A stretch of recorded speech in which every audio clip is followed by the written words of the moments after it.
Hello, everyone. Thank you all so much for joining the Office of Diversity and Inclusion. Before we begin, just wanted to give you a few announcements. If we can have everyone if you want to use the live closed captioning option, please go to the bottom of your screen. You'll see a box there labeled closed captioning, and that's where you'll be able to receive closed captioning throughout this webinar that will be offered live. Again, I want to give you a few minutes to do that. For those who would like to exercise that option, you'll see that's closed captioning at the bottom of your screen. If you click on that, and then of course follow those prompts, you'll be able to have that live closed captioning option throughout this webinar.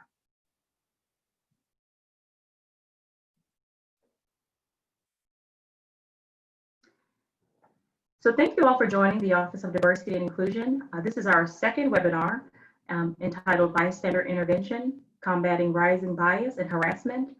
And of course, this webinar is slated to begin right now at noon and will be ending right at 1:30. And again, as a reminder, we do have closed captioning. And if you would like to activate this option, please go to the bottom of your screen and click the option noted as closed caption.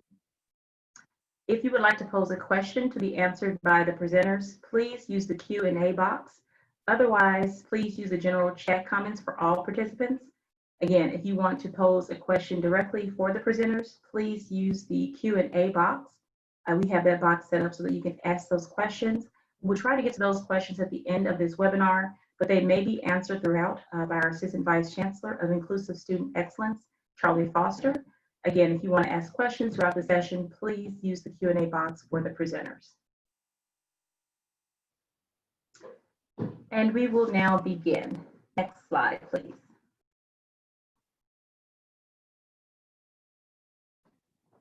And as noted a little earlier, we are your presenters. My name is Nkenji Friday. I serve as the Assistant Vice Chancellor for Strategic Initiatives in the Office of Diversity and Inclusion, and I am joined by my colleague who I'll let introduce herself.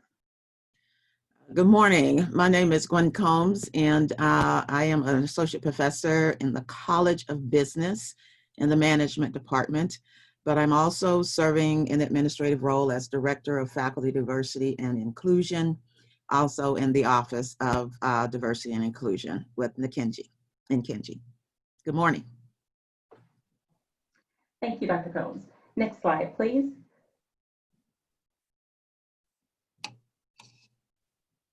So today's webinar, we have quite a few areas that we're going to cover. First, we want to give you a little bit more information, of course, about the webinar, the topic at hand. We'll also provide you with some brief definitions, specifically calling out bystander intervention and what does it mean, particularly when we're talking about diversity and inclusion and ways that we can address the need, of course. Providing you some incidents that have been happening across the country, notably during this COVID-19 pandemic.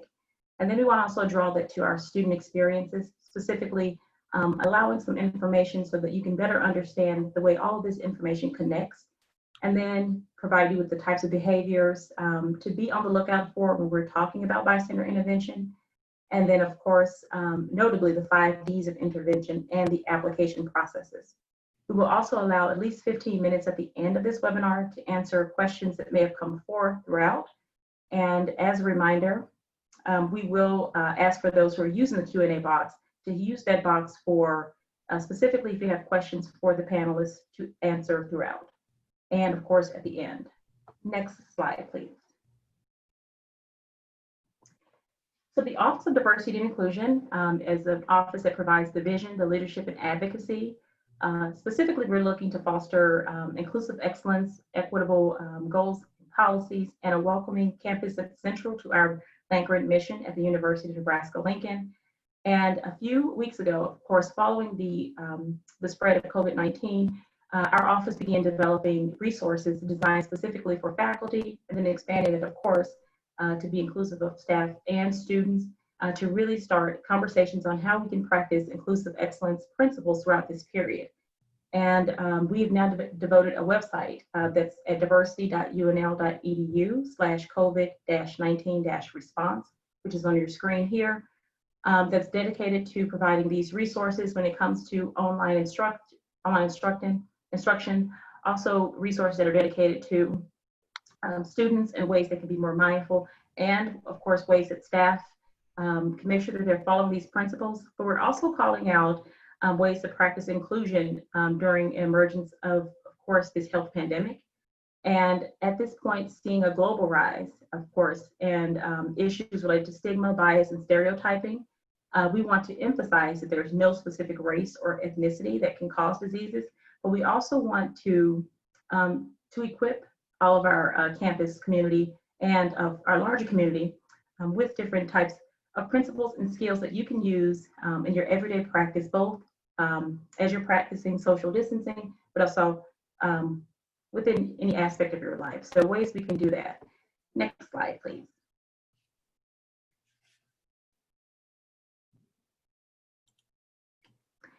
So today we'll do just that. As we're noting, this pandemic has continued to escalate. It's changed the fabric of much of our daily life. And we've seen an increase, a significant increase in harassment and violence directed at underrepresented populations, notably a rising anti-Asian sentiment. And we want to address those elements. And many times we have noted that some of these are actually, these offenses are committed in the presence of bystanders.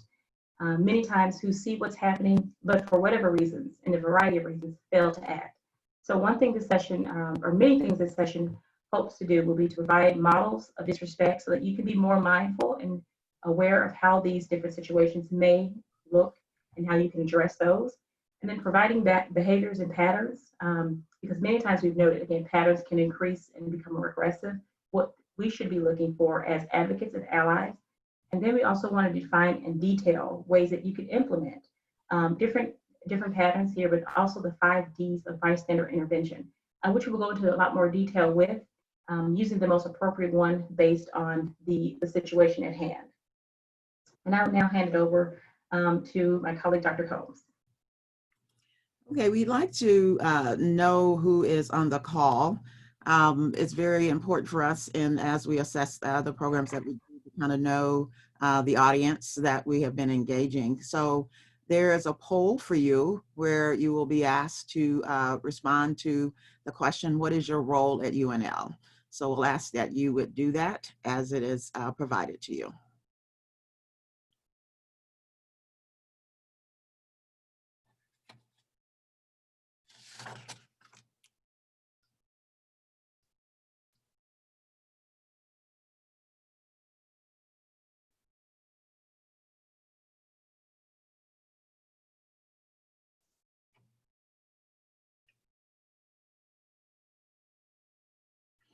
All right, so we see the results. We have primarily 74% of the participants this morning come from our ranks of staff. We also have a good number of faculty and also students, which is great. And then friends of UNL are here as well. So don't seem to have any alumni, but probably within that group of faculty and staff, I'm sure there may be some alumni individuals who are in that group. So thank you very much for participating. Next slide. So as Nkenji indicated, we wanted to always start with some definitions so that everyone is operating from the same perspective and from the same vantage point. So we know we've been talking about inclusive excellence for some time now, for approximately at least a year. And we know that it is a framework, a mindset where universities and colleges integrate diversity, equity, and inclusion efforts as a part of our mission statement and how we operate as an institution. So all areas of the university should be concerned with promoting and integrating inclusive excellence. The bystander intervention, the definition there is recognizing our potential to witness harmful or hurtful types of interactions and thinking about ways in this particular webinar how we might assist you in responding to those particular situations. I'll talk a little bit more about that when I get to the end of the definitions. And then bystander effect is basically the inhibiting influence of the presence of others when we witness something that might be harmful to an individual. So the research indicates that the more the number of others that are observing the incident, the more less likely any one individual will step up and intervene in that particular situation. And the concepts that we'll present to you today will give you an opportunity to really think about how you might be more intentional when we observe or in a situation where harassment is taking place. Next slide. So these are familiar definitions for all of us, and these definitions are listed on the ODI website. So we know bias refers to prejudice or favoring of one particular thing or person or another, or race or gender, all of those types of things that can end up in perhaps problematic situations. The typical definition of discrimination, where we are intentionally making decisions based upon a difference that we see or perceive. And then harassment can be overt or it can be covert in nature, but we know that it is an unlawful part of discrimination where we observe or experience verbal or physical conduct that is pervasive in some instances, but can cause harm to other individuals and also harm to the persons who are observing as well. So the definition that we are using today in the webinar to reference Asian Pacific Islanders, those persons who fall in what we consider to be Asian populations are listed here. So you'll see that APIA acronym throughout the presentation. Now, if we go back to the previous slide, bystander, we all want to do the right thing, particularly, and it's a part of the core of individuals to want to help. So we might ask, why do we need bystander skills? So we need to have the skills that help us to address the problems that we might see in an appropriate way. Things that we might witness, it's critical that we begin to think about our ability to be intentional, to step up and to try to eradicate some of the things that we experience that fall under discrimination and harassment situations. All right, thank you. Next slide. This particular slide provides some graphic information. We wanted to kind of give you the case for why bystander interventions are important. There are a lot of incidents that have been reported through various organizations, and I'm sure some of us probably have observed some of those things happening where Asian individuals, if they cough, then people tend to run away from them, and that's a specific event that occurred and was reported in France. Also in the United States, we have in New York, where there's a sharp increase in the reporting of harassment and discrimination and bias incidents against Asian populations there. So Asians are being considered a part of the, or causes for the COVID-19 incident that we find ourselves in today. But there are lots of incidents. There are some others that we'll go through later on, but this is just to show the categories. We also have not only incidents that are impacting our Asian populations, but some other populations, our LGBTQA population, are experiencing bias. And also Africans in certain locations and communities are also experiencing that bias. Next slide. So I'll turn it over to Nkenji. So we have another poll for you, and notably, one of the reasons we're asking this question is based on your own particular perspective. And what you've seen, of course, perhaps in the news, what you've been reading, but in the past few months, there has been a surge in anti-Asian harassment. And from your perspective, how many incidents are being reported daily? Your options here are 15 reports, 36 reports, 78 reports, or 100 reports. And again, how many do you think, based on your perspective, are being reported daily? And that poll now you have access to. We'll give you 15 seconds for that poll.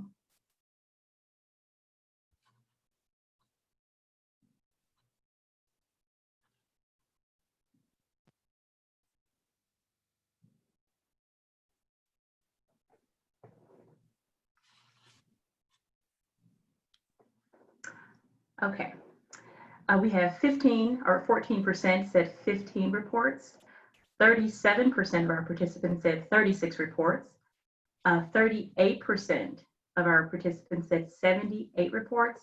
And then we had 11% of our participants who noted 100 reports per day. Next slide, please.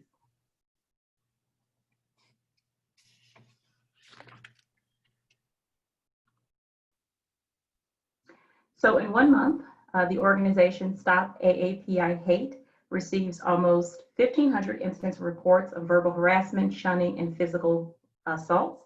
And if you notice at the bottom, the Asian Pacific Policy and Planning Council currently receives almost 100 reports per day of hate crimes against Asian Americans. And it should be noted that this actual tracking officially began March 19th. And at that point, of course, since this Sunday, there have been over 1,500 reports total. And they've received this many reports of coronavirus, in particular discrimination from Asian Americans across the country. And notably, this reporting center was founded by the Asian Pacific Policy and Planning Council, the Chinese Affirmative Action, and San Francisco State University's Asian American Studies Department. Next slide, please. So since January of 2020, which we've started to see the initial reports coming in, there has been a significant increase in harassment and hate towards minoritized populations as a whole. And notably, we've called out anti-Asian harassment, but this harassment has actually increased in its intensity, but it's also spread across different marginalized identities and populations. And just these are a few that we wanted to bring to mention. Just because we wanted to just make mention of this as a way of noting that this has been the result of many different layers. We've seen this happening online in online spaces a lot of times, but this is also because of the propensity and the propriety, of course, of the uses of Zoom or any type of video conferencing that we've been using. So we've now seen an increase of that. And much of this, we've gotten this information from the Anti-Defamation League, who has now developed their own tracking of hate. And in particular in Detroit, which happened, of course, earlier this month, class was led by a rabbi, was interrupted by one person in particular, and then a second and a third person joined on. And they were using different types of hate speech and et cetera. And then we've seen even these incidents happening at university campuses, particularly targeting classes in which there is some type of cultural or ethnic studies program or curriculum. And these are now being targeted by Zoom bombers who have used different types of racial or discriminatory slurs against students of color in particular. But this has also happened for a lot of different, again, ethnic or cultural based classes. And then, of course, physical attacks, which have been ongoing in different parts of the country. Notably, one in Martinsville, Indiana, a man of Korean descent was denied entry into a gas station. And again, there were slurs that were used as well. And notably, again, we're talking about the ones that have increased in the US, but we've also seen this happen in different parts. Canada just recently reported a surge against, again, anti-Asian sentiment against targeted populations. And so these incidents are happening across, of course, North America, but across globally.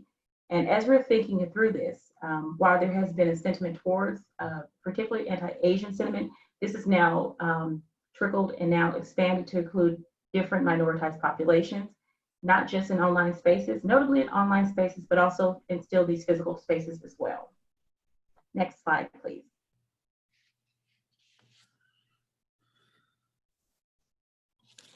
And so one of the things that we wanted to do is to note that while these phenomena may receive a lot of necessary attention, many of these sentiments are not exactly new. There has been an increase that the FBI has tracked for a number of years surrounding hate and bias incidents across the globe, across, of course, the US. The Pew Research Center has run a lot of great surveys to track some of this in the online spaces, and this is prior to your Zoom bombing. And of course, the different sentiments or feelings that Americans notably have had about race relations in the past 5 to 6 years. And these different data points are to give us some type of measurable information, in particular to know that while this may not be new, it may distort to look at different things, but this has been a sentiment brimming in different parts of our country for a while. And as we're thinking about bystander intervention, this is important to note how many Americans who were polled felt about these high levels of anxiety that may be felt after witnessing harassment in different forms. And then, of course, even when hearing racist or racially insensitive comments and what those sentiments are based on even demographics. So we want to provide this information just so that we have some scope to examine this with the lens, of course, of COVID-19, but also throughout the years what has been noted by the FBI and has been researched by the Pew Research Center. So as you're looking through that, just keep those elements in mind. Of course, most of the data that we have is based up until the year of 2018 as information becomes available for 2019, which has somehow been impacted, of course, by COVID-19. We anticipate that this will be an ongoing element for our office, but we are also using this as a tool to begin these conversations as we're thinking through our own respective positions and how we want to serve as advocates and educators in the space. Next slide. And I will now hand it over to Dr. Combs. Okay. So we have another poll for you. And as Nkenji just said, in looking at and being proactive on our own campus to think about the types of situations that might be operating currently and how those things might escalate depending upon the resolution of the COVID-19 situation. So thinking about UNL, we'd like for you to respond to our third question. How would you rate the overall student experience for underrepresented populations regarding issues of bias, discrimination, or hate at UNL? And you have your four choices: overall, quite positive; B, overall, just okay; C, overall, negative; and D, overall, quite negative. So if you would participate in the poll, please.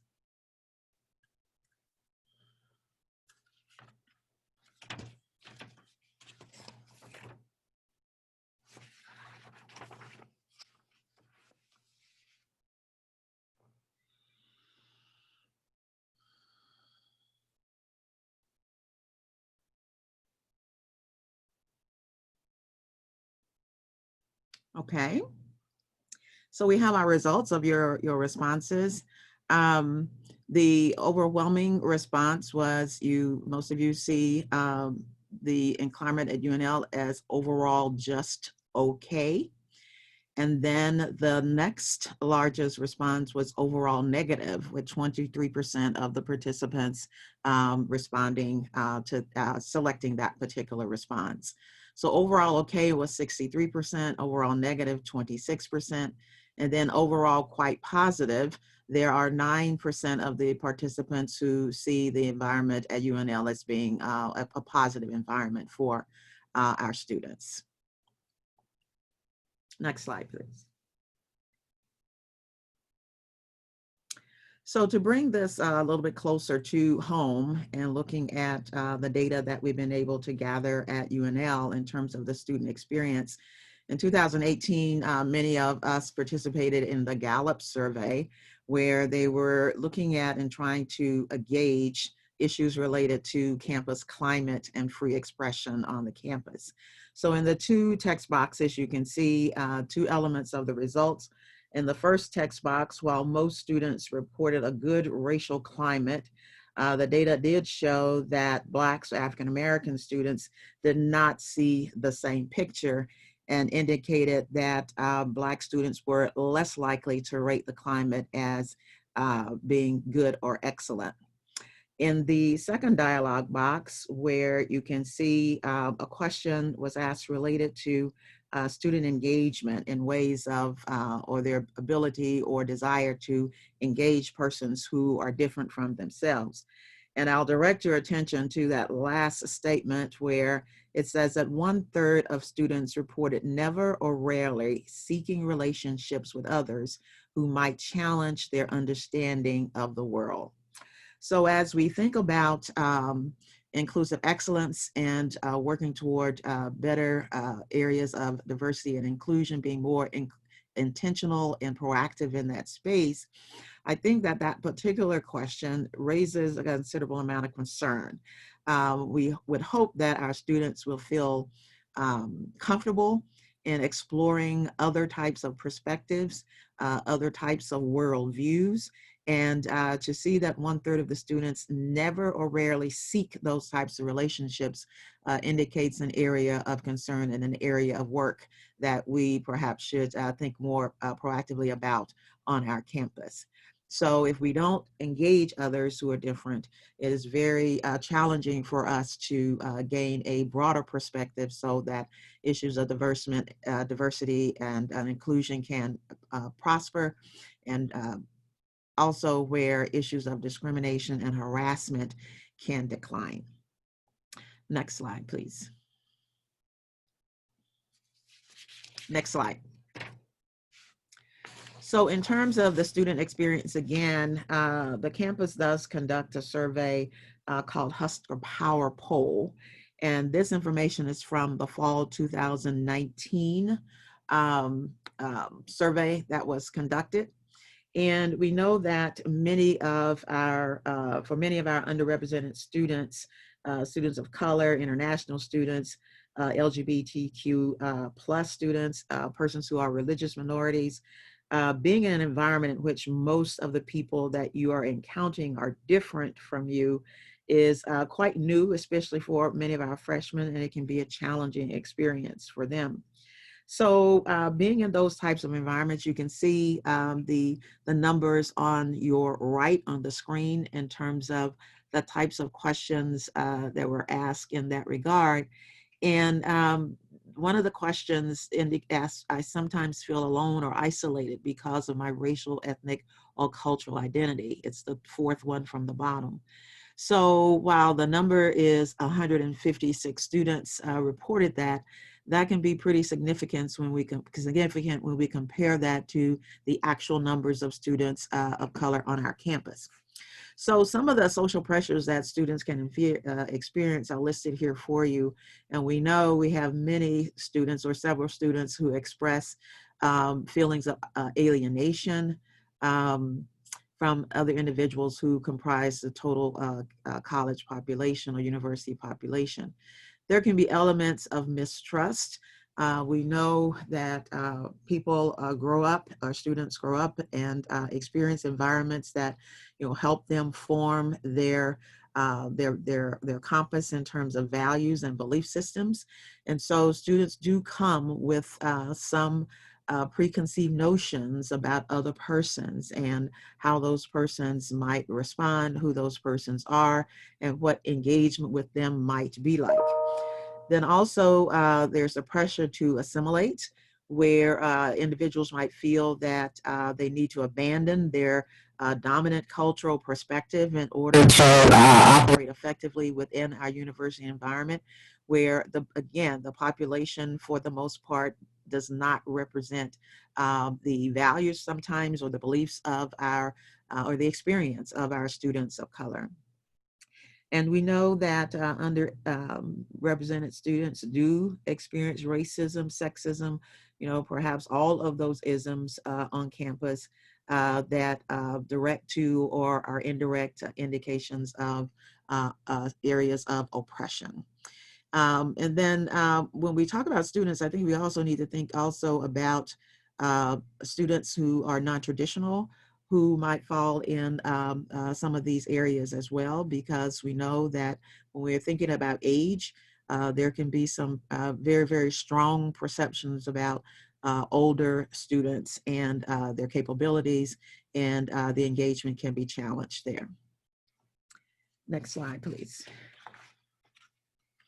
Again, looking at that Husker Student Power Survey, the question that was asked in the fall, and you can see it somewhat a little bit in the middle of the screen, where the students were asked, were considered the statement, I am considering not returning to UNL in the spring semester. And you can see the percentages at the top of persons who who responded to the survey who fell in the race or ethnicity categories. And also the percentages are listed for you, actual percentages at the bottom also. But in the dialogue box, we know that students feel alone and isolated because of their racial and ethnic cultural backgrounds. And so that can lead to students not feeling that they have the ability to overcome some of the challenges around being actively engaged in student activities, perhaps some issues that might occur in the classroom. So we need to begin to think about how we can address some of those issues and properly help students mitigate those feelings that are leading to their perceptions that UNL is not a place for them, and their predisposition perhaps to not return after just a semester. We also see that these issues also relate to persons based on their sexual orientation or their gender identity. So this might be an indication, specifically, I think, of a problem or a situation or concern that requires some addressing from the campus. All right, so I'll turn it over to Nkenji. Next slide. Thank you. So the what and the why. Some examples of behaviors where stepping in would make a lot of sense, especially as we're talking through conversations or actions that may be harmful to those who are impacted, of course, but also those who witnessed it. So some of those behaviors, in particular, we want you to be mindful of the inappropriate jokes, microaggressions, and which we intentionally included microaggressions here with the understanding that there would be some baseline understanding of microaggressions, but also we're looking and thinking through biased comments, bullying, or just in particular comments or actions that are harassing in nature. And one of the reasons why we want to call out these different types of behaviors that we note can many times lead to these kind of harassing situations is because these are your everyday occurrences, especially when we think through what would be considered an inappropriate joke. Those that which of course generalize or use very harmful stereotypical information to describe or depict groups of people. And as we're even thinking through, we're thinking about gender, we're thinking about gender identity, sexuality, race and ethnicity, nationality, all these elements, socioeconomic statuses that we know when people lean heavily into different types of harmful stereotypes or behavior patterns that based on biases, these are things we want you to be mindful of. Because ultimately our goal, especially as we think through bystander intervention and what role we play, our goal is to empower you. And to empower you to feel that you have the tools necessary to speak up or to take some action to obviously protect the person while also diminishing or mitigating that situation. But we also want you to be mindful, this is not for you to police or think that you have to police every conversation, looking for nuances or fault, evaluating every comment being made. But it's more so to use your judgment as we're thinking through this, because when these situations arise, and they inevitably they do arise, we want you to understand that intervention comes from a place of contributing to the collective good, and notably, it has far-reaching effects for the person who was targeted, as well as the larger community. And what we mean when we say that is that these have implications that the person who is being impacted feels as though there are more people in their corner that feel that this behavior is wrong than those people that are not. Because research has shown us, of course, that those who are harassed because of these elements of their identity and et cetera, this can weigh heavily on people. It can also cause immeasurable damage to communities. As we want to make sure that we're being inclusive, part of that is to stand up as advocates.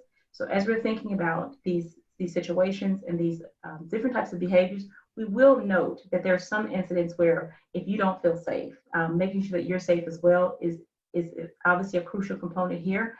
This is why when we are introducing the 5 Ds of bystander intervention, you think through that situation and you're assessing using your best judgment, the best course of action. And next slide. And as we think about that, how do we move from inaction to intervention? First, know what public harassment looks like. Many times we've seen videos, viral videos, or we've read stories of incidents that have happened and there's not been a lot of people, or there's not been a person to stand up. So you have to understand first what's happening and why it's happening. And so that's the first step towards this effective intervention. If you're hearing things such as racism, sexism, ageism, all the isms, xenophobia, homophobia, or religious discrimination, these are all examples of what that looks like. And then, of course, and I want to make sure I stress this component, to be aware of your identity before you act. The reality of this is that for many who hold a very vulnerable or a marginalized identity, whether it be for race, religion, color, gender, size, etc., when you have what you perceive to be one of those or something that's intersecting, you may also be putting yourself in a potentially violent situation for yourself, or you can become a target. So being aware of your own identity is important, because a harasser could then begin to target you. And a good example of that is if you're noticing some type of assault, whether it be verbal, and you identify as a woman, and this is happening to another woman, you may want to be mindful of that as well, because you may become the target of that. So being aware of your own identity, which is why we, again, some of the 5 Ds, we do discuss ways you can engage other individuals to help you as you're trying to confront the situation. But being aware of that is very important. And then, of course, recognizing why we all have blocks, what those blocks are. Sometimes we are scared. We think that other people may intervene, or we feel that we may not be able to make that difference, even if we act. And again, some of us are a little afraid of perhaps of being a target ourselves. And part of this is to believe that, of course, as we are intervening for other people, we're hoping that the same happens for us. So that may be the underlying issue there, because simply sometimes we believe it's not our problem, especially if no one else is doing anything. So recognize that we do have blocks. And as these situations are happening, understand that you have those blocks. What do you need to do to mitigate? How do you move past that? Which again is to think about what that public harassment looks like, and how you can be an active advocate for that person or persons that are being harassed. Next slide. Which of course brings us to the 5 Ds of intervention. The 5 Ds of intervention are a relatively historical at this point. They've been around for well over 20 years. It's based in social science, and they are simply, it is to direct, to delegate, document, delay, and distract. And when we say direct, we mean directly responding to an incident by confronting the harasser. It is like the name itself implies, you are being, of course, you're putting yourself now in the situation. You are responding directly to the individual or individuals that are doing that harassing, and you're confronting that situation, as we would like to say, you're confronting it head on. And then, of course, the second, as we're thinking about this, is how do you actually interrupt the incident? And essentially, that's distracting. Your goal is to interrupt the incident, but not looking at the harasser, but you're more so engaging with the person who's being targeted. And that's how we use distract. The third one I used a little bit earlier is now we're trying to look for a third party to solicit additional support. And that's where you're now starting to delegate. Turning to a third party for help is when we begin to delegate what needs to happen, and obviously involving other people actively. And we'll give you examples of how you do that. And then your fourth one, you're following the incident, but you're also checking in on the person.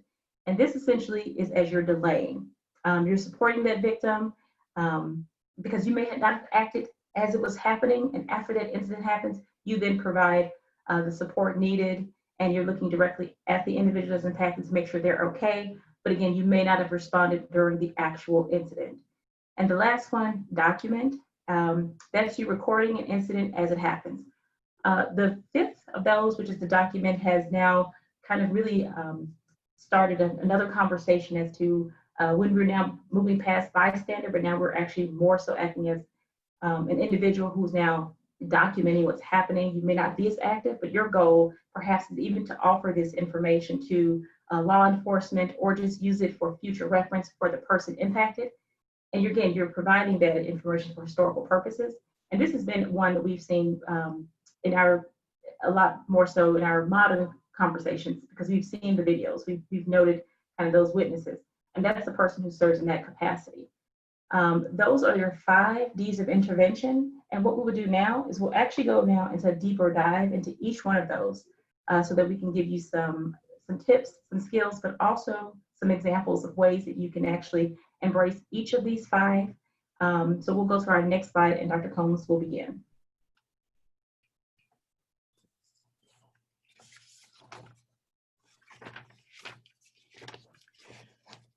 Okay, as we've said before, the 5 Ds are a method that you can use to support someone who you observe being harassed and emphasize that in that situation that that particular incident is not okay, and demonstrate to people in your own situations, in our own university community and others, the power to help and the power to become an effective advocate. And this is what this is all about, trying to help us all become more effective advocates in this situation. Not to police, as we've said before, but to be proactive where you feel that that is the most appropriate response to take place.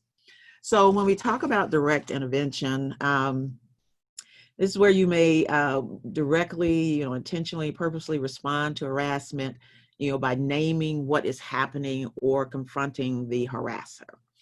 As your slide indicate, that this can be a little bit risky.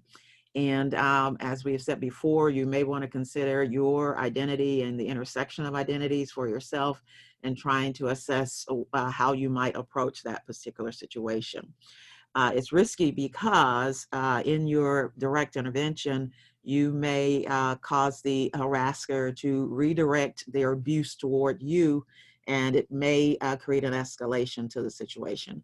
So before you decide to respond directly, you assess the situation. Now, we know that there are, some situations where an individual, has fallen down the steps, or you see that a person is, incapacitated in a way, and being direct may be your best option. Many times we don't think about those things, we just immediately act. So that's an example of direct intervention. But you want to assess and respond to the questions that are on the screen to yourself and reflect on those, looking at the area of harm to you and the person who is the target of the harassment. So are you safe from harm if you intervene? Is the person being harassed safe from harm? Does it seem unlikely that the situation will escalate? So there may be some times where we experience things that are particularly troubling, but they end usually as quickly as they start. So step back, take a look, see, kind of listen to see what might happen in the situation, and then determine whether or not it's appropriate for you to take that direct intervention. And then the fourth one, can you tell if the person being harassed wants someone to speak up? And I have been in situations where I perceived something that situation or an exchange that I thought was problematic, but the person who is being the target really doesn't seem to want that particular intervention. And I've been in situations where I've seen people intervene, or I've intervened directly, and then that person who was the target really gets upset because they were not wanting any help in that situation. So you need to ascertain whether or not that person is really wanting someone to speak up. And usually you can tell by kind of the distress, the level of the distress that the person might be experiencing, if they are looking around perhaps to see if there is some help available for them.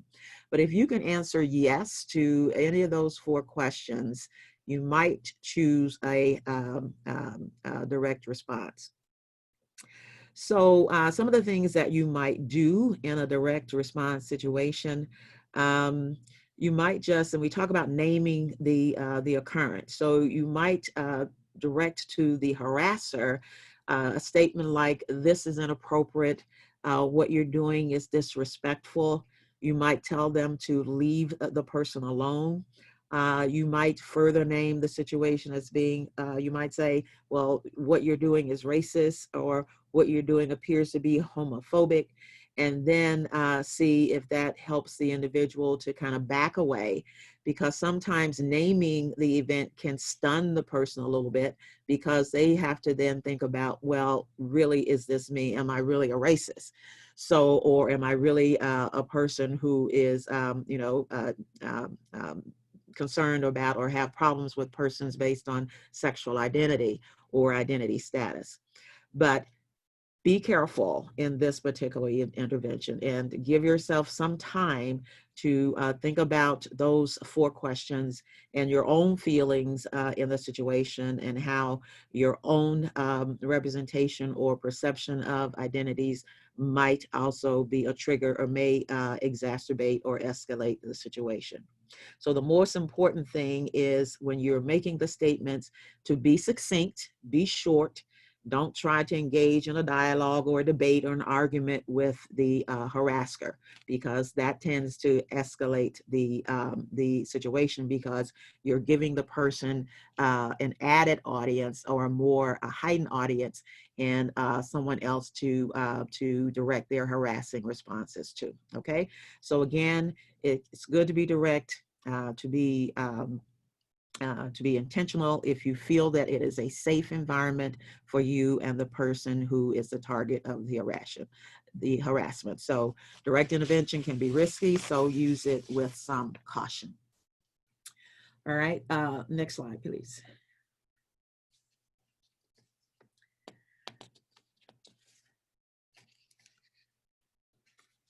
So the next slide is presenting a second method, which is distraction. And you're being a little bit more subtle in this situation, and thinking of more creative ways to intervene. The goal or the aim is to simply kind of derail the incident by interrupting the incident. The idea is to ignore the harasser, which is different from the direct approach where you are speaking to the harasser. The distraction is to ignore the harasser and speak directly or engage directly with the person who is the target. Okay.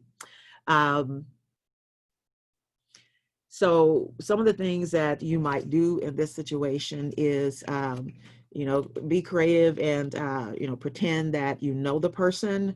That allows you to create a conversation with the individual. Maybe you can pretend that person is a neighbor or a colleague or friend of yours, someone that you are seeing in that environment. So strike up a conversation with that individual. Or you can strike up a conversation about something random. You might go up to the person and ask for directions. You might try to engage that person about something that maybe he or she is wearing at the time. Those shoes look really, really comfortable, or, those are really cute, or something like that. So it can be just something simple as complimenting the person. You're not addressing the harasser, you're talking to the individual. This is a way to kind of get between the person who is the harasser and the person who's being the target. But remember, you are ignoring the harasser, you're concentrating on the person who's the target. So, but of course, again, safety is a consideration. So read the situation and choose the approach that you're going to use based upon your perception and understanding of what's happening in that particular encounter. So hopefully, if you're pretending and being creative, the person who's the target will catch on, and they will begin to also move their attention away from the harasser and begin to engage with you. So direct approach, where you are specifically talking to the person who is the harassing individual, trying to get that person to recognize their behavior and to perhaps step back from what they are doing. So you're actually, talking to that person. The distraction intervention approach is where you're turning your attention to the target, and you are engaging the target in some type of engagement, or some type of conversation, or some type of opportunity to move themselves away from the harasser. And then in that situation, the hope or the goal is that the person will see that they're being ignored, and it will lessen the effect of the harasser's approach to the individual. All right, next slide. So we're going to give you an opportunity to think about a scenario. And some of us may have encountered this before, either at a party or an office situation, or if you're a student in some of your activities, if you're a student who is legal age to drink in some of your areas of activity. So here we're looking at a person who has had too much to drink. And it's almost closing time at the bar where you have been having a fun time hanging out with your friends. There's a person who has clearly had too much to drink, and you saw her friends leave without her about an hour ago after they had had a loud disagreement. She is talking to a guy who you have not noticed until now, and he's trying to help her get her coat on as he's leading her to the door. Which D of the bystander intervention would you employ? Distract or direct intervention? All right, so we'll give you a few minutes to think about the scenario and to register your response.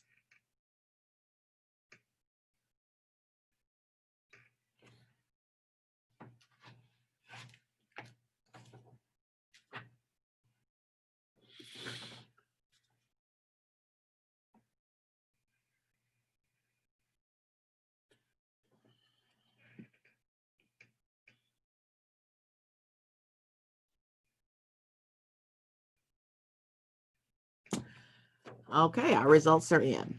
So 73% of you indicate that you would use a distracting approach, where you would talk to the person and focus in on that in particular individual.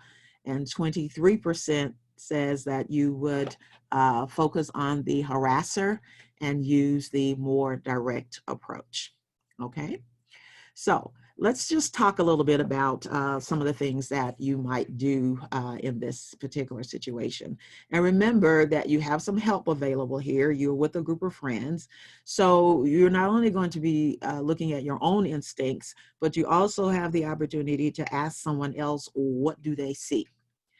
Does it seem like the situation is one that would require some help or assistance from a bystander who is a very good advocate, a trained advocate, hopefully, with the approaches or some approaches that you can take?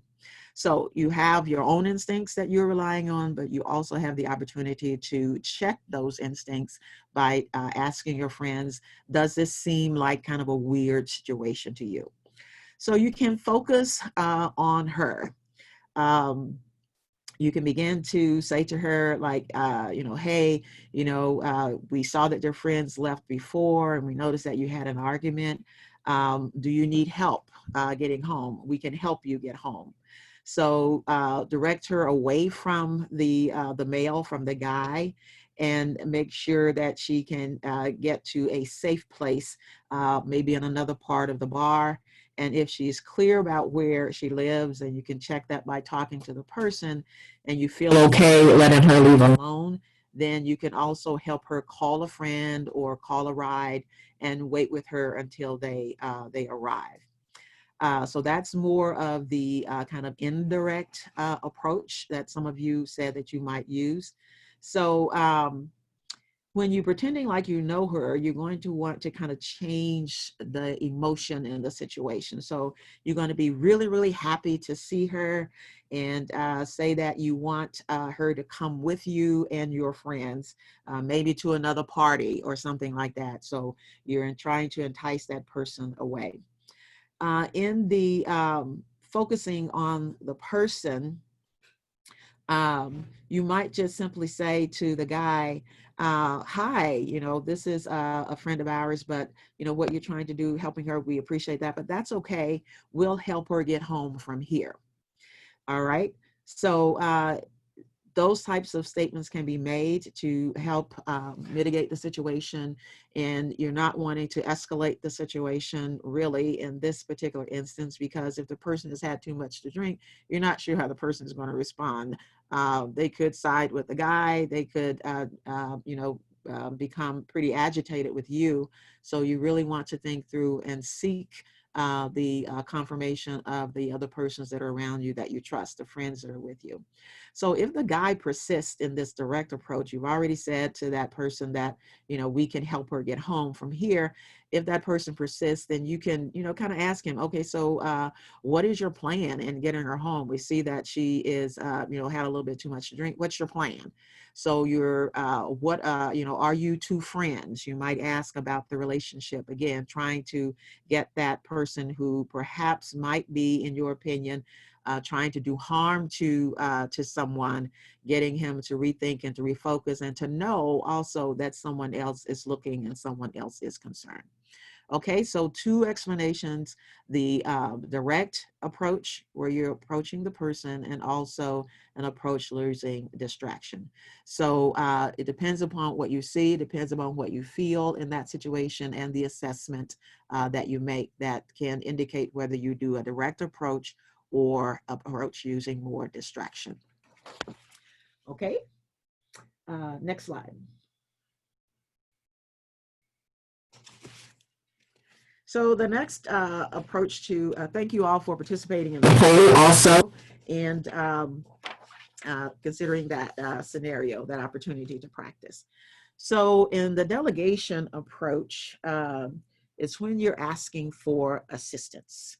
You've assessed the situation, you feel that something is out of whack, something needs to occur to help the person that you feel is a target, but you're asking for third-party help in this situation.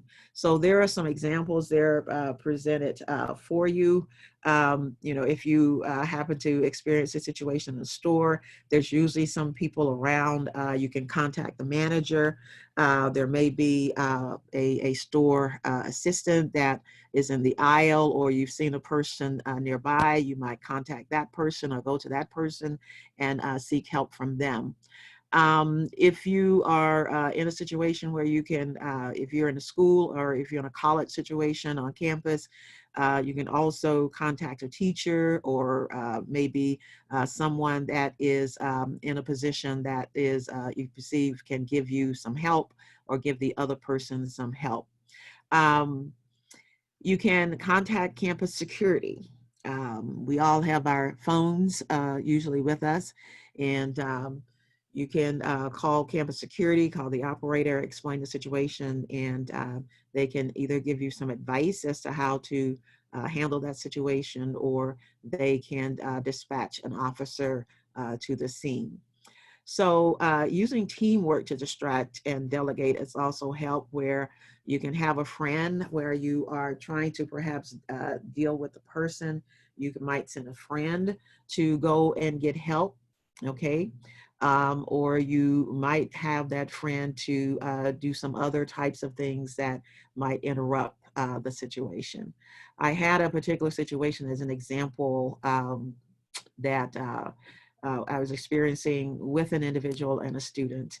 And I sent someone to get help, but I also walked past that particular, those two particular people and that engagement.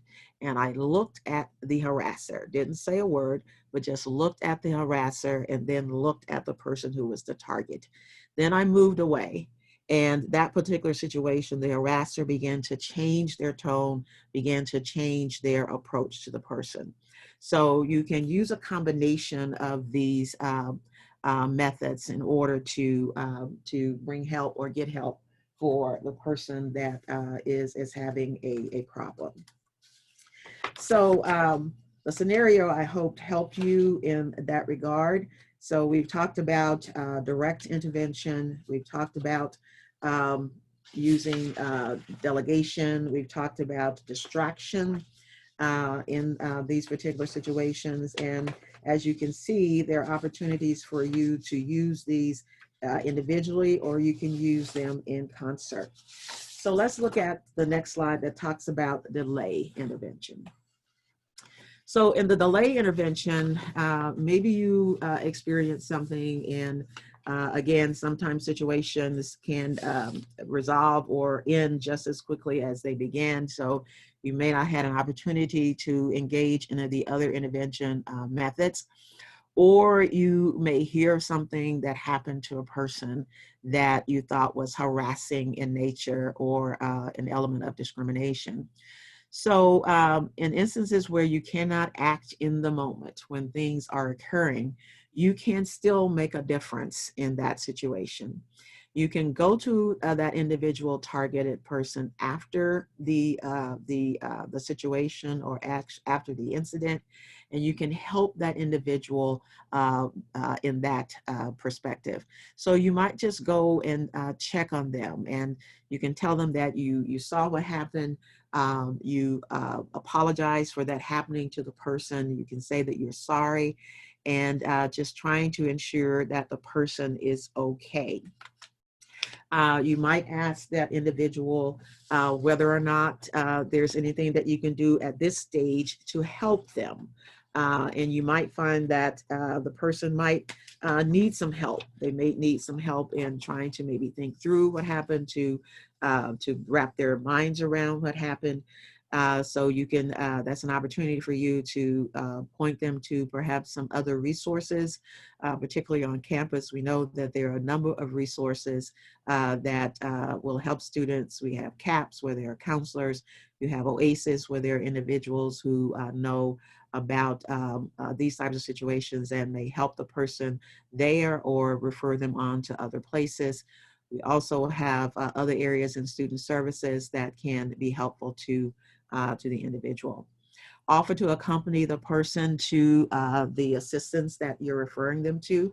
It's always good if you have a name of an individual who could be a resource for the targeted person. That's always better, and it's proven to be more successful in having those persons actually contact an individual as opposed to going to a place. You can share whatever resources that you might have. And then if you've documented the incident on video, and we know we use our phones a lot to document things and to create a record, ask the person if they want a copy of that documented video. And also you might ask the person what they feel you should do with that documentation. Sometimes we rush to judgment and we post something that we've seen and that goes viral, and that may not necessarily be the best way to help the individual who's been the target of that particular type of harassment. Okay, so we have direct, where you addressing the harasser, the distraction approach, where you are creating some incident. It may be just a matter of dropping an item close to where the incident is occurring that could cause a change in the behavior of the harasser. We also have the delegation approach, where you're going to use or enlist the help of a third party. And then we have the opportunity where if you're not in the moment, you can also double back to that person and try to provide some assistance to them after the fact. So hopefully these have been helpful for you and give you some fruit for thought. And now we will move to discussion of the documentation intervention by Nkenji. Thank you, Dr. Combs. So the last of the 5 Ds is the document intervention. And this is the one I actually want for us to be a little bit more mindful of, especially given where we are right now in our society. We're highly connected with technology. It's quite easy as we're thinking through the way we want to intervene, to think that what we employ, which is typically our recording device through our phones, or some type of, it could be some type of tablet or platform we use. But I want us to be mindful of this particular one, because this is the one where a lot of individuals have probably found the most useful at times, because again, sometimes it keeps you out of the situation. It allows you the opportunity to document the information as needed, to perhaps to share, etc. But while this can be helpful, we do want to make sure as to the purpose behind why we do what we do. So when we're thinking through the document, what should be in mind for us should be why am I recording, why am I, etc. Because if this is to directly provide to the impacted, then of course this is something where you want to exercise this particular effort. But if it's for more so to perhaps upload to some type of social media account, to build a platform, or just kind of track hate for your own particular purposes, we want to make sure that we're being mindful of this being a very sensitive situation, one that's involving a person who is probably at a point right now with this situation where it's not something they may want to be shared. Or it could be something where it could lead to additional harassment for the impacted. And again, it does not always provide the best opportunity for some people to be seen, again, in a much more wider availability. So as we're thinking through document intervention, just make sure you're keeping those elements in mind, because at its core, it's very helpful to record an incident or document an incident as it happens. And we also want you to keep a few things in mind to make sure that you're being safe, but you're also being responsible as you're documenting this. So of course, you want to make sure you're assessing the situation. First and foremost, is anyone helping the person that's being harassed? If not, you want to resort to the other 4Ds. One, because again, document is typically to make sure that you're capturing that information to possibly share with law enforcement or that person for their own particular needs. But you want to make sure that you're being as helpful as possible to the person as well. So if someone else is engaging and helping the person, and you assess your own safety at that point, then of course you can start, if you're safe, you can start recording. Some things you want to keep in mind: you want to make sure you're keeping a safe distance from the incident. And some things that we sometimes forget as these things are happening or they're occurring, make sure you try to film some landmarks, something that is easily identifiable. And again, such as a street sign, could be a bus number, a bus route. If you're in some type of public transportation, it could be a subway car number or a train platform sign, something that makes it where that situation as it's unfolding, we understand where you are. And as you're recording, if you have the ability, of course, clearly state the date and time.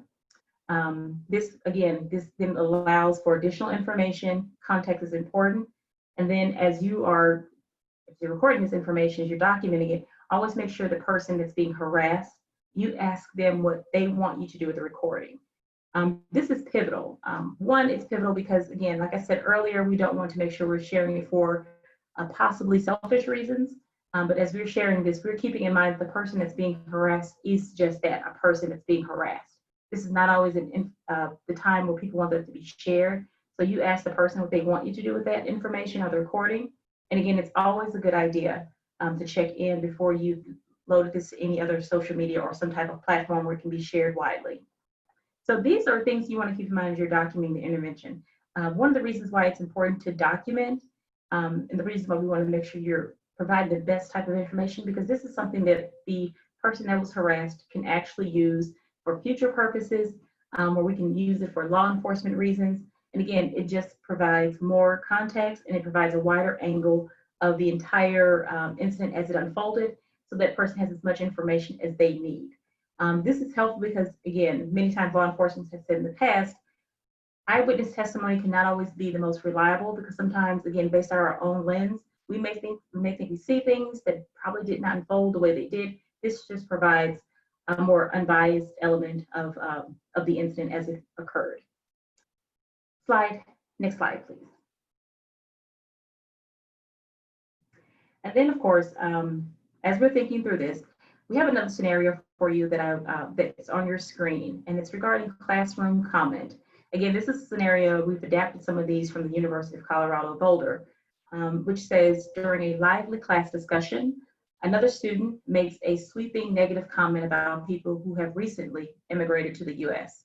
You feel uncomfortable, but no one in the room speaks up about it, including the instructor. You are pretty sure that some people in the room might feel attacked or defensive. So for this poll, we're going to give you the option of all 5 of the bystander interventions. A, direct; B, distract; C, delegate; D, delay; or E, document. which of the 5 bystander intervention these would you employ? And I'll give you all a few seconds, 15 seconds to be correct. Again, you're in a class, someone makes a comment, sweeping negative comment about US immigration. You feel uncomfortable and it's not addressed by the instructor. Which of the 5 bystander intervention would you employ? Which D, apologies.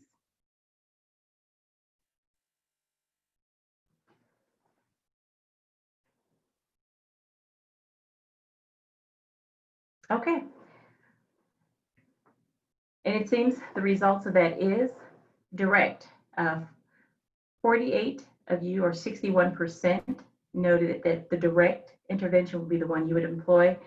1% said distract, 10% said delegate, 11% said delay, and then 16% said document.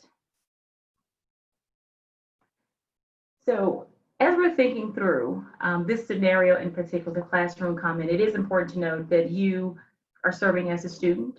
And of course, you heard something where you're uncomfortable. It was probably a very negative comment that was made. No one speaking up, including the instructor. And you personally feel that some people in the room might feel attacked or defensive. So one of the things we want you to do, of course, we always start off with this, which is to evaluate the situation. Sometimes comments like these, they can come as a surprise. The conversation has a tendency sometimes to move on before you have a chance to say or even do something. And even if you being in this role as student, have time, it may be unclear whether the people who've been targeted would want you to intervene. So there's so many different factors to consider, because sometimes when we do want to intervene, we have those blocks, of course, which could be, should I even say something, or would those impacted want me to say something?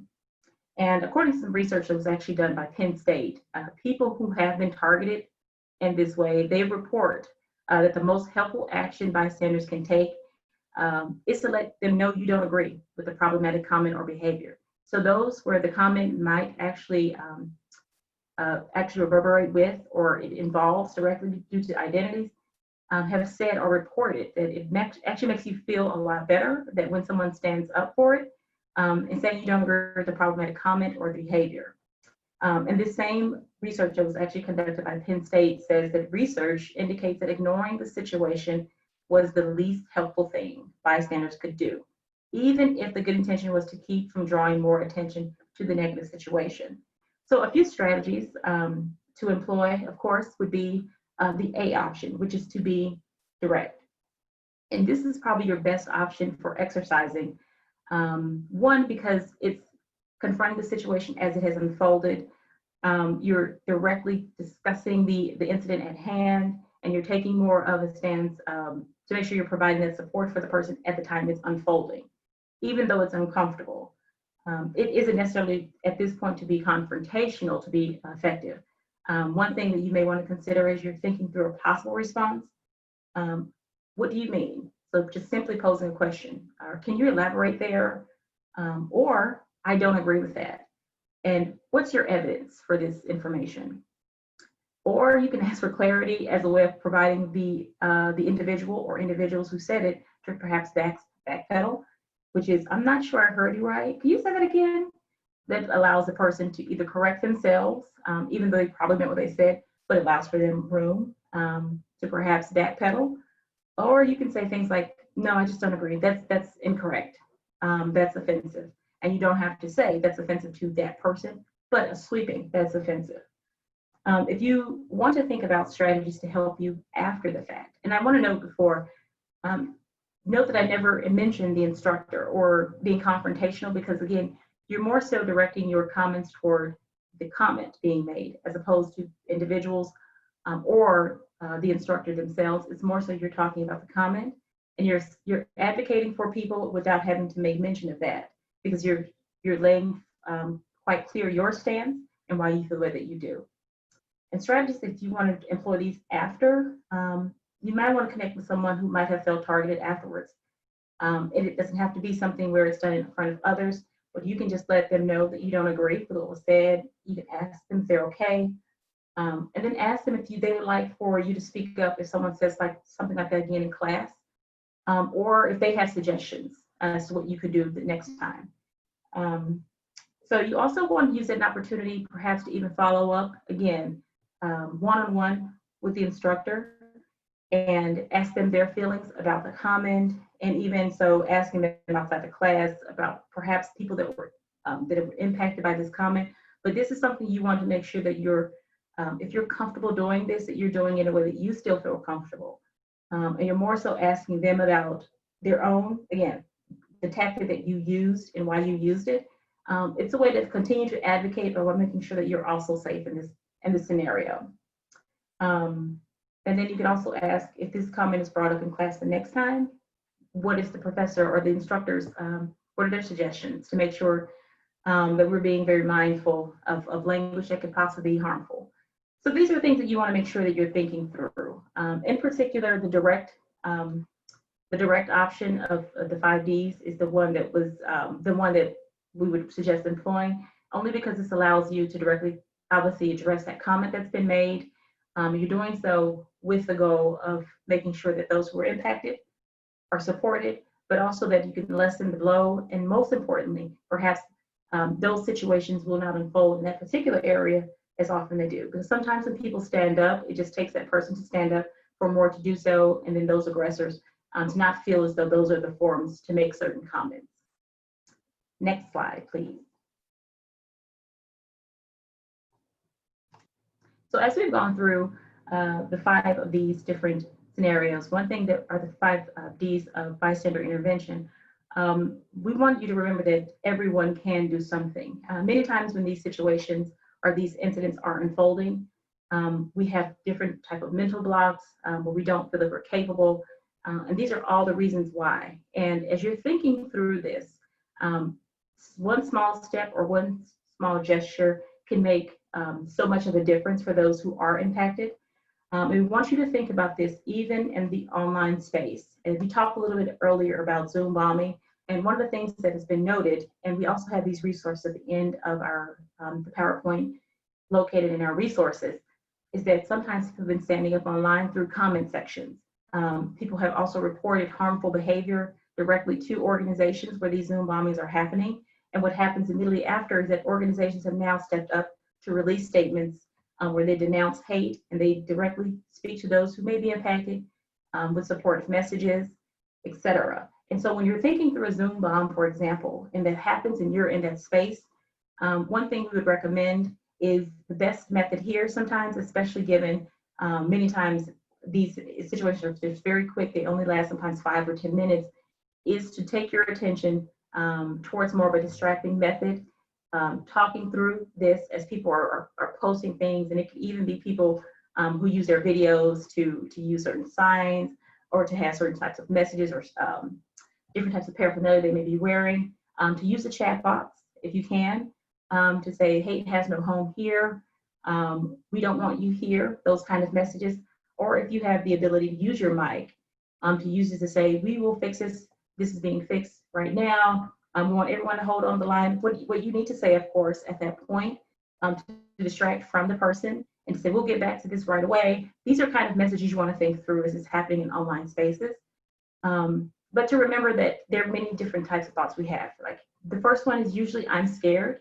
And this is what it's been reported the most. One of the big reasons for not intervening is fear that the harasser will target us.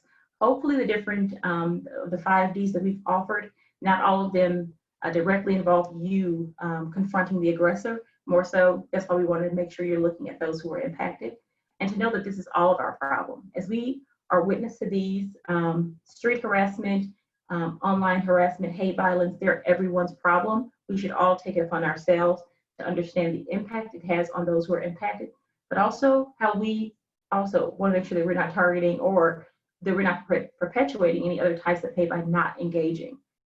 Again, someone else would do something. This is typically what we fall back on, especially if this is happening or it's unfolding large groups of people. We always want you to think that the somebody else is me. That somebody else is me. I want to be the person who actively advocates, who directly intervenes in the situation. Because there's always someone who's waiting for someone else. Let's be that person and know that we can always make a difference. And harassment and violence can take many different forms. And I'm sure that many of us know this nursery rhyme where the sticks and stones may break my bones, words will never hurt. That's a falsehood. Words do hurt. It's not harmless, even if they're just words. Words have power and they have meaning. And then finally, this is not a cultural thing.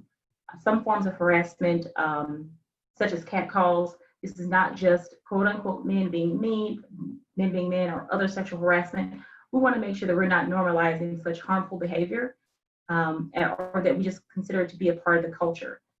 Ultimately, our goal is to know that we all can do something and that we're not to normalize harassment, biasness, we're not to normalize hate. We want to make sure that this is not a cultural thing. This is more so for us all to advocate and serve as allies in many different ways, and hopefully through using one of the 5 Ds as we think through those.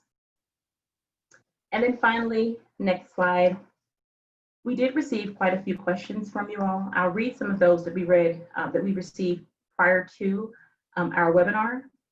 We received over 20 different questions, but thankfully many of these were trends that we saw, which means that many of you had some of the same questions. One of the first questions we received surrounded age and essentially possible autoimmune deficiency when it comes to the coronavirus, or these different ways in which, of course, we may be more vulnerable to the coronavirus as we're thinking about social distancing, but as we come back in the fall, et cetera. So one person noted, while they may be very diligent in social distancing and meticulous in regulating their exposure to germs, there is a large presence, especially on the university campus, of young people. And many times young people, they have an understanding, they have more relaxed attitudes of young and healthy people. And this person wants to know, essentially, how can this seemingly small problem, which is how do we let people know that many of us may have invisible types, of course, of illnesses or ailments or compromises their immune system, which makes it social distancing probably more so of a necessity. And this can end sometimes in vicious assault, insults, harassment within buildings. And how do we deal with that? And this was the question essentially, how do we actually address older people or older students who may have a disability, and younger people who may have more relaxed attitudes? And one of the things I want to note is the need to know your response, your actual resources, and to use them. The great thing about the university and that we're developing at this point, our community responses to the more relaxed social distancing phase, and how do we report this information so that individuals do not have to always disclose, but more so feel like this is a community effort. So one thing that we are doing, and we're working in our office, but also leadership is working on, is to make sure that the community response is understood. There are measures being put in place so that we are making sure that all of these measures, especially the social distancing component, that we're being mindful of those who may have, of course, more susceptible autoimmune system, that they feel supported and that they're exercising these without always having to disclose. So the first thing is that we are in a different era right now. While many of us have been social distancing, for those who are privileged enough to do so, it's important to know that the community is working on initiatives and strategies to make sure that as we're thinking of coming back, that this is something that as a community, the response will be a lot bigger. And these would be sort of ways we're supporting the community throughout. But as you see this, especially as advocates, who this may not be something where it impacts you directly, that we're just being mindful, especially as we've seen increases in individuals that may be coughing on produce or using this moment for lighthearted fare, that we're standing up for those who may not feel comfortable, that we're perhaps even calling it out ourselves, because this is where we want to be a little bit more direct with these incidents. But we are, as advocates, also using the 5 Ds that we learned a little bit earlier today for this situation. Another question, how can we address, people talk about the 4 main trauma responses: fight, flight, freeze, fawn. How does one intervene in an aggressive situation depending on which response they might be going through in the moment, which are usually unpredictable and out of a person's control?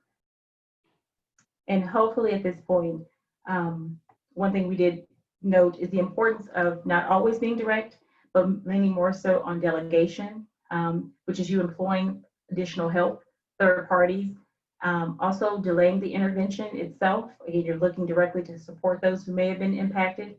And at this point, hopefully, even you can use distract, which is more subtle.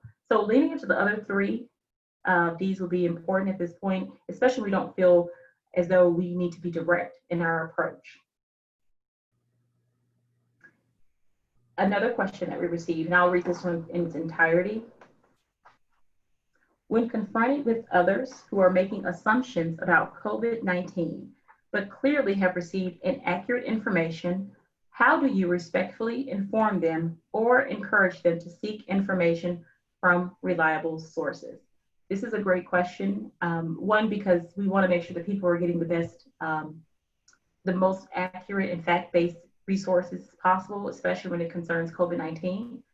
But in this particular one, when you're confronting those who may be making assumptions based off of unreliable sources, is that you don't want to directly engage to say that that information is false, but more so to say, I heard that, perhaps even making mention of the fact that, oh, I saw this. Again, you're not dismissing that information, but then say, I saw that too.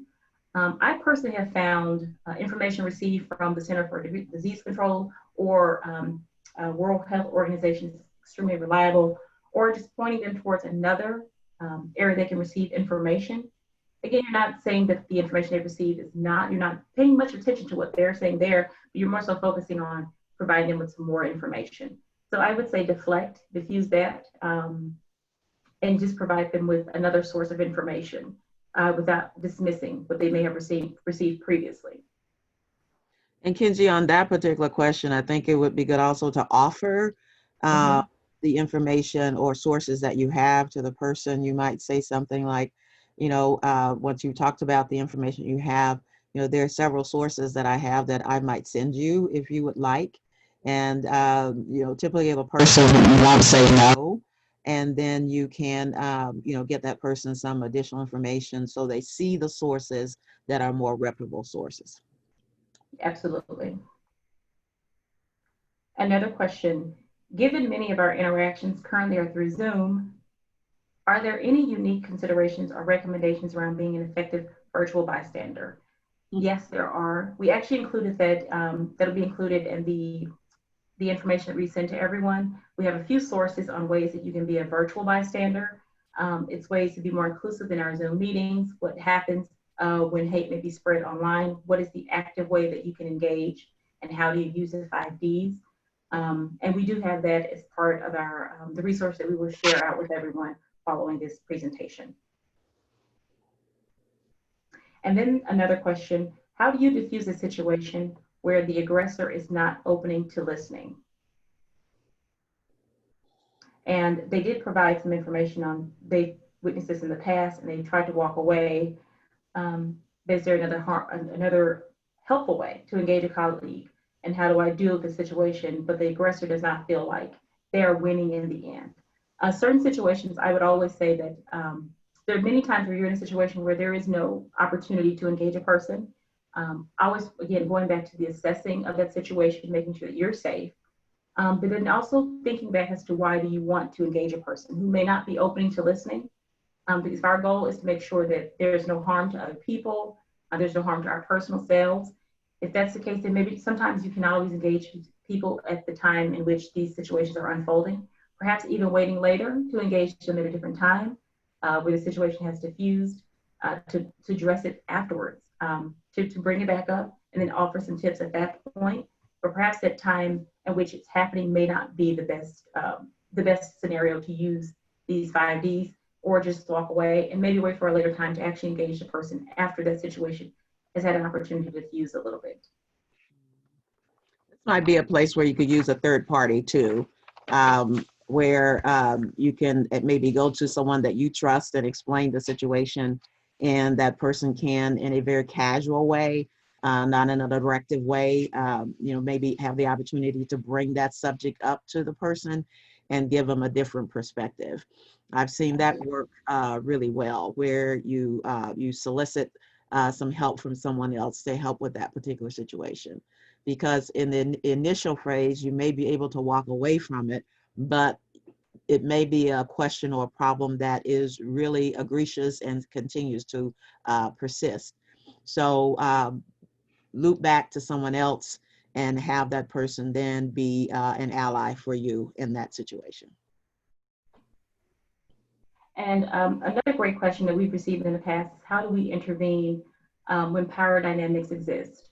Because that is absolutely a situation in which we have to be mindful of. Sometimes we're not in a position where we feel comfortable because of those dynamics. It could be someone, of course, in a role where they have some type of power or influence over our own. And when those situations do occur, Dr. Combs noted earlier, going to a third party, perhaps to advocate for you, is usually your best option there, depending on the situation that's unfolding. If it's something, again, where it's based in biasness or hate, etc., we want to make sure that we're also using our compliance tools as well, because we do have anonymous reporting systems that we have at UNL, such as TIPS. If those situations occur, I would always advocate for those. But if you're in a situation where it's more so, maybe not unsafe, but it's just more so intervening in a situation that involves power dynamic or those differences, then perhaps your best method at that point is to think about these 5 Ds, which could be the distract method, again, depending on the situation, or even the delegation where you're involved in someone else, where you don't want to be the person that has to advocate if power dynamic is between you and the other person. Or even consider, again, delaying, which means that it may not happen in that exact moment of the situation, but addressing it at a later time. And you could probably even think about the documentation piece, only if it may need to involve another party or an outside influence. That would just depend solely on the situation and not having as much context. So you just want to think through that depending on the situation. If it's definitely related to something, when it's biased, it's related to harassment, et cetera, then you may want to look at your compliance options to make sure that it's being followed as well. The documentation piece would be very, very important if it's a harassing situation that is involving a power dynamic, because to be able to recant or recount to individuals what is happening in that situation, particularly if it invokes a considerable amount of emotion on the part of the person who's the target, it's really, really good to sit down immediately after and document exactly what happened. It helps you to know as you are talking to other people, perhaps to get a resolution. And we are actually out of time. Thank you all so much. Last slide here. We want you to be on the lookout for a very short survey that you all will receive surrounding this particular webinar. Please take it. It only takes 2 to 5 minutes to finish that survey. We've also now posted that in the chat box. If you want to just access that survey, that helps us with feedback, but also to develop more material that may be helpful for our campus and our community at a later date. We also encourage you to sign up for our listserv. We're creating this listserv as a way of staying up to date on events, initiatives and events at the Office of Diversity and Inclusion. It's diversity.unl.edu/office-diversity-and-inclusion-listserv. So please sign up for that. If you have questions surrounding this webinar or any of the content we discussed today, you can find us at diversity@unl.edu directly. And again, this presentation will be released in its entirety, including the recording and the slides, by tomorrow. We're asking you to please complete that short survey if you can, as soon as you can. And we thank you again for joining us. Please use your resources. I encourage you to go to our website for additional information surrounding this webinar, but also future webinars. We thank you again and hope that you use all the information that you received today. Hopefully it was helpful. And again, to stay as invested in this and the principles of inclusive access as possible. And as you're thinking about this, we also want you to stay well during this period. So thank you again and have a great day. And we'll release this recording soon. Thank you all for participating.